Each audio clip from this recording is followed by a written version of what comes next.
بسم الله الرحمن الرحيم. أبنائي وبناتي من طلبة المرحلة الثانية كلية الطب جامعة الموصل، السلام عليكم ورحمة الله وبركاته.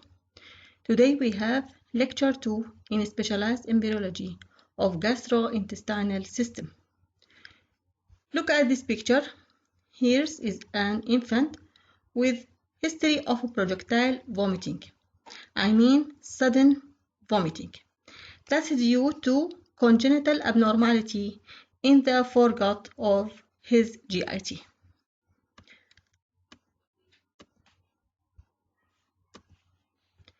Let's remember, the primitive gut is formed during the week 4 of gestation, where the flattened embryonic disc falls into two planes, median and horizontal, so forming a tubular structure, which is derived from the dorsal part of the yolk sac, which is incorporated into the body of the embryo, forming the primitive gut. So we have two ventral folding to form the midgut, and two ventral folding cranially and caudally to forming the foregut and midgut. This is the primitive gut, whereas there is the foregut and midgut and hindgut. Foregut.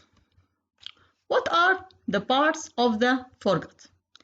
The foregut gives off into the following: pharynx, lower respiratory system, esophagus, and stomach, and the proximal part of the duodenum with liver and biliary trees and pancreas.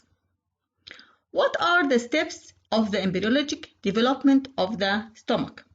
Look at this is stomach, the greater curvature and lesser curvature, cardiac end and pyloric end, ventral view of the stomach. At week 4, stomach appears as spindle-shaped dilation of the foregut, caudal to the esophagus, attached ventrally by ventral mesogastrium and dorsally by dorsal mesogastrium. So this is the stomach spindle-shaped dilatation, caudal to the esophagus, and inside the ventral mesogastrium, the liver bud grow. So dividing the ventral mesogastrium into the lesser omentum between the porta hepatis of the liver and the lesser curvature of the stomach, and the falciform and coronary ligament, which connects the liver to the inner surface of anterior abdominal wall and to the umbilicus. While the developing spleen dividing the dorsal mesogastrium into gastrosplenic ligament and lienorenal ligament. Here is the stomach, and here is the spleen, and here is the liver. Subsequently, stomach appearance and position drastically changes. The latter can be better understood by visualizing the longitudinal axis and antero-posterior axis of the stomach. So the stomach not remain as spindle dilatation. It undergoes several rotations, two rotations on its longitudinal axis and antero-posterior axis. What are the axes of the stomach? We have longitudinal axis and antero-posterior axis. Besides that, stomach descends due to the rapid elongation of the esophagus, and the cardiac region descends from C2 at week 4 to T12 at week 12. The cardiac end descends from C2 at week 4 to T11 at week 12. Then, after enlargement of the stomach, it slowly rotates at 90 degrees. Rotations of the stomach. Stomach differentiate more and more, so It has fundus, greater and lesser curvature, which are become very clear. And now the lesser curvature faces ventrally, while the greater curvature faces dorsally. The first rotation of stomach. The stomach rotates 90-degree clockwise rotation around its longitudinal axis from left to right. Thus, the lesser curvature faces to the right, while the greater one faces to the left. So, here is the longitudinal rotation of the stomach involving 90-degree clockwise rotation. So, the right side of the stomach facing posteriorly and the left side of the stomach facing anteriorly. So, the stomach left side facing anteriorly and the right side of the stomach facing posteriorly. So, the left vagus that innervates the anterior wall of the stomach, it's once innervated the left side of the stomach, whereas the right vagus innervates the posterior wall and it once innervated the right side.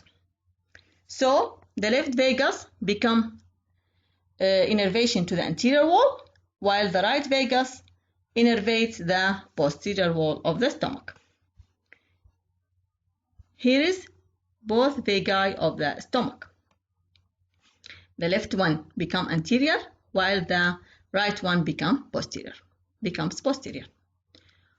Concurrent with this rotation, the cellular proliferation occurs much faster in the posterior wall of the stomach than the anterior wall of the stomach, resulting in the formation of greater curvature and lesser curvature, respectively. What is the steps for the second rotation?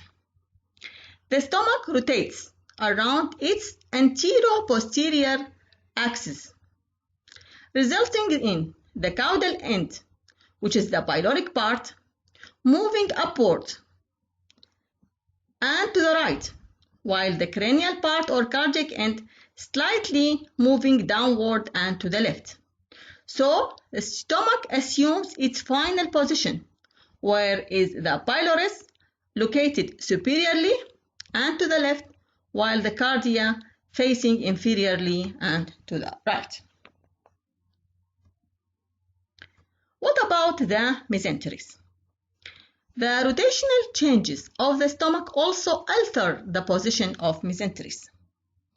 Remember that the stomach is attached to the ventral mesogastrium and to the dorsal mesogastrium, respectively. The rotation of the stomach surrounding its longitudinal axis, pulling the dorsal mesogastrium to the left and the ventral mesogastrium to the right. So here is the dorsal mesogastrium and here is the ventral mesogastrium. So pulling of the dorsal mesogastrium to the left and the ventral mesogastrium to the right.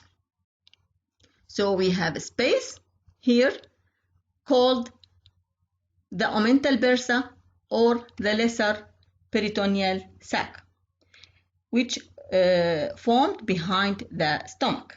Again, during the rotation or throughout the rotation of the stomach around its longitudinal axis, there is a pulling of the mesogastrium toward the left and the ventral one to the right. So, creation of the space called omental bursa behind the stomach. This is the ventral view of the lesser sac which lies behind the stomach. The lesser sac anatomically communicates with the general peritoneal cavity through a foramen called epiploic foramen. What about the congenital anomalies of the stomach? Several congenital anomalies of the stomach may happen. Number 1, congenital hypertrophic pyloric stenosis.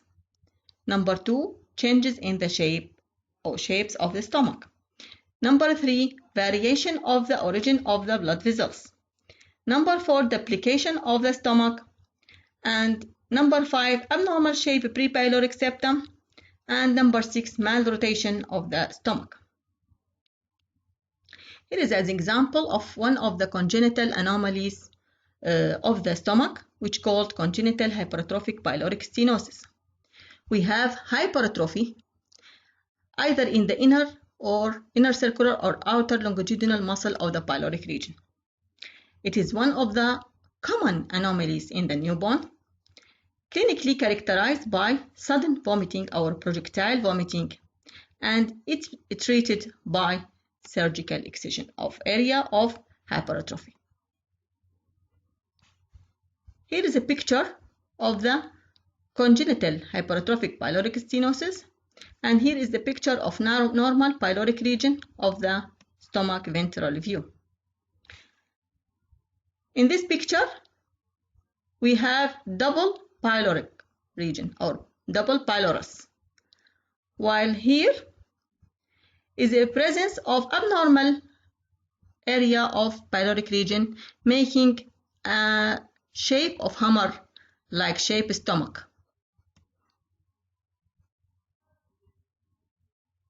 Thank you for your listening.